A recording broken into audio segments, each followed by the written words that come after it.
पहलगांव के आतंकी हमले में मारे गए लोगों में झालदा निवासी मनीष रंजन भी थे। उनका पार्थिव शरीर आज रांची जो बिरसा मुंडा हवाई पतन है यहाँ पे लाया गया और यहाँ से लाने के बाद उनका जो पार्थिव शरीर है वो झालदा के लिए रवाना किया गया। उनको रिसीव करने के लिए, उनका पार्थिव शरीर रिसीव करने के लिए यहाँ झारखंड के नेता प्रतिपक्ष बाबूलाल मरांडी भी मौजूद थे और साथ में जो भाजपा के कार्यकर्ता थे वो यहाँ पे मौजूद थे। उनका जो पार्थिव शरीर है उनको यहाँ से ले जाया गया है, एम्बुलेंस के माध्यम से झालदा ले जाया गया था। साथ में उनके दूसरे वाहन में उनके जो पत्नी हैं और उनके जो पुत्र हैं, उनके जो पुत्री हैं वो भी साथ में थे दूसरे वाहन में। उनको भी झालदा यहाँ से रवाना किया गया है। भारी सुरक्षा के बीच उनको यहाँ से ले जाया गया है झालदा के लिए। यहाँ 9 बजे उनका हवाई जहाज़ लैंड किया था। लैंड करने के बाद में उनको यहाँ से झालदा के लिए रवाना किया गया है और यहाँ सभी नेतागण मौजूद थे। लेकिन देखने को ये मिला कि झारखंड सरकार का कोई भी विभागीय अधिकारी या फिर झारखंड सरकार का कोई भी मंत्री विधायक यहाँ मौजूद नहीं है। इतने भी जघन्य अपराध जो किया गया है, आतंकी हमला किया गया है और यहाँ उनका मनीष रंजन का पार्थिव शरीर लाया गया।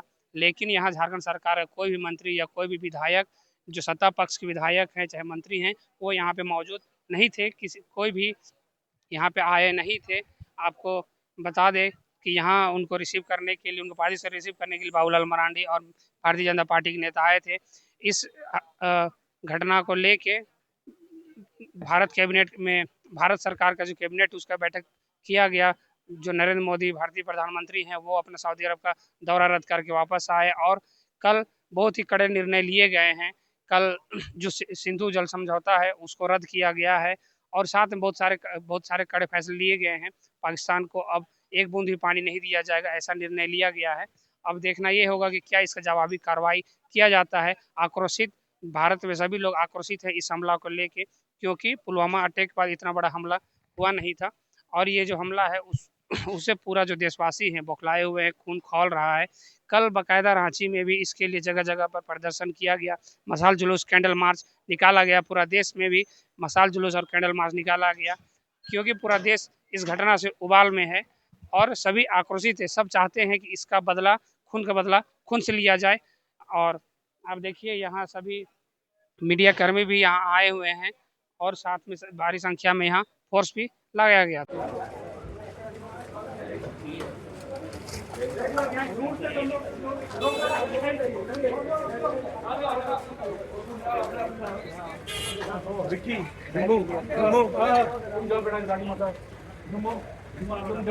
बोनी बोनी बोनी वहीं पर बोनी भेज देता हूँ बेटा।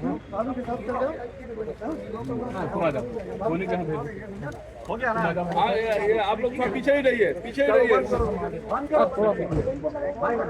गेट बंद कीजिए, गेट बंद कीजिए, सब पीछे रहिए। ये मीडिया लगेगा। गेट बंद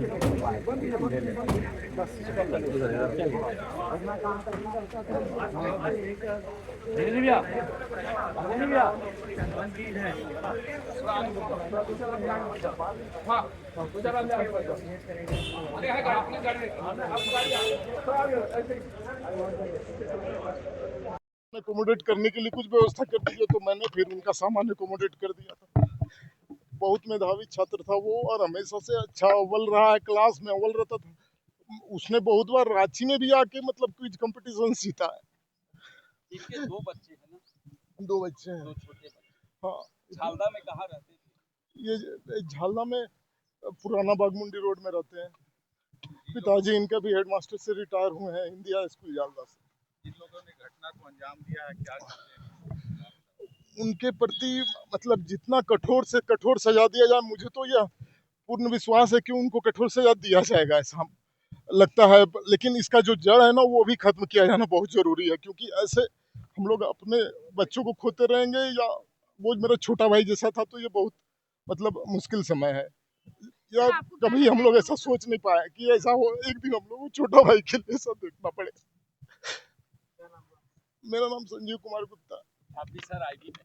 नहीं, मैं यहाँ रेलवे में हूँ। सर, लोग अंदेशा लगा रहे हैं कि होटल से उनकी जानकारी को लीक किया गया, जिसके बाद इस प्रकार की कार्रवाई। नहीं, ऐसा कुछ नहीं है, वो केवल घूमने के लिए गए थे, घूमने का पर्पज से ही गए थे वहां पे, और कोई बात नहीं है ऐसे। वो घूमते थे, घूमने के थोड़ा शौकीन थे तो जाते थे घूमना। वो पिताजी माँ को भी वैष्णो देवी लेके जाने वाले थे।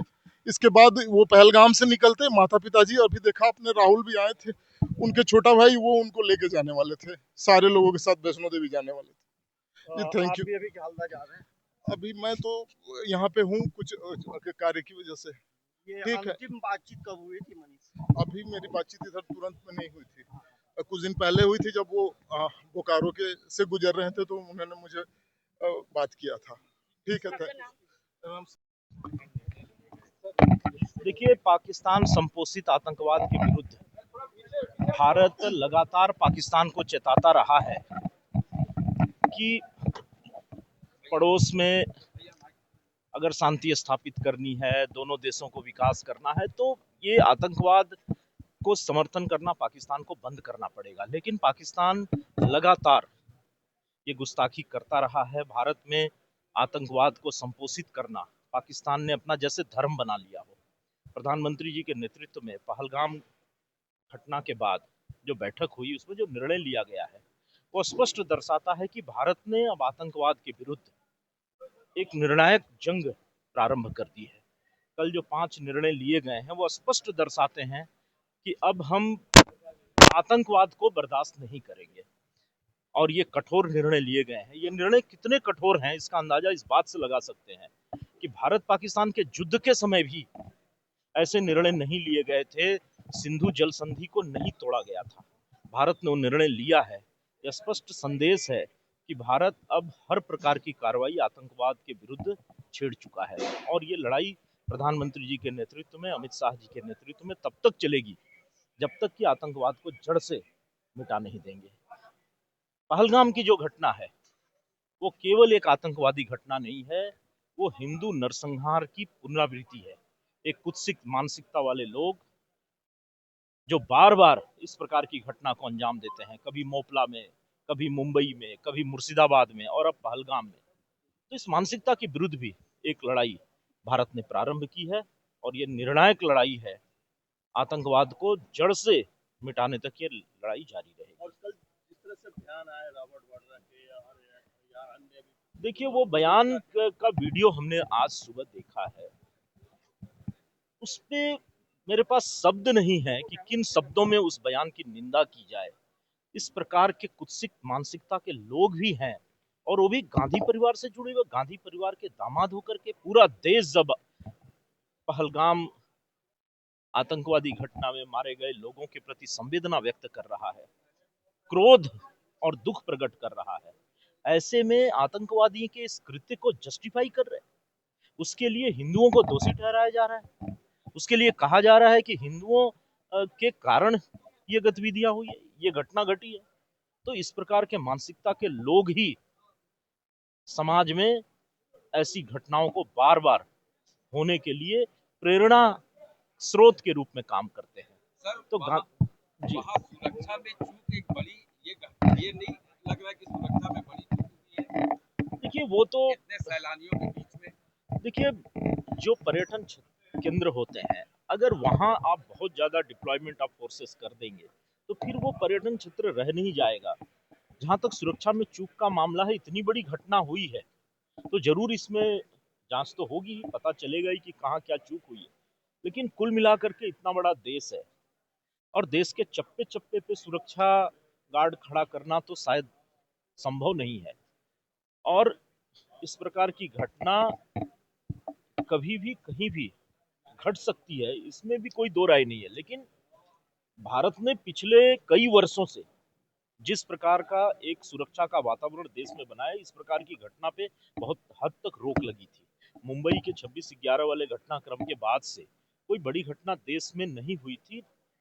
पूरा प्रशासन चौकन्ना था, हर प्रकार से हमारे सुरक्षा बल आतंकवाद के विरुद्ध लड़ाई पूरी ताकत से लड़ रहे थे। लेकिन इस प्रकार की कायराना घटना करने का मन बना के कोई आ जाएगा, और निहत्थे निर्दोष लोगों पर अचानक से एक टूरिस्ट प्लेस पे अगर कोई हमला करता है, तो ये बड़ी दुर्घटना है, और इसकी जांच तो होगी ही, सब हो ही रहा है।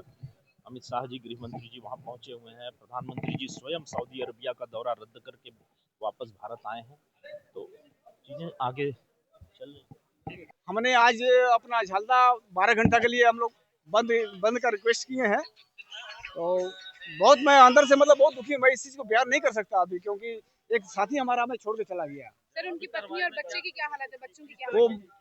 देखिए, इस वक्त ऐसे बयान देने से बचना चाहिए, क्योंकि आप जान सकते हैं कि जिस व्यक्ति को उनके बच्चे और पत्नी के सामने में उनकी हत्या की गई, आज उनके ऊपर क्या दर्दनाक घटना घट सकती है, क्या उनके ऊपर बीत रही है, ये आप खुद अपना सोचिएगा।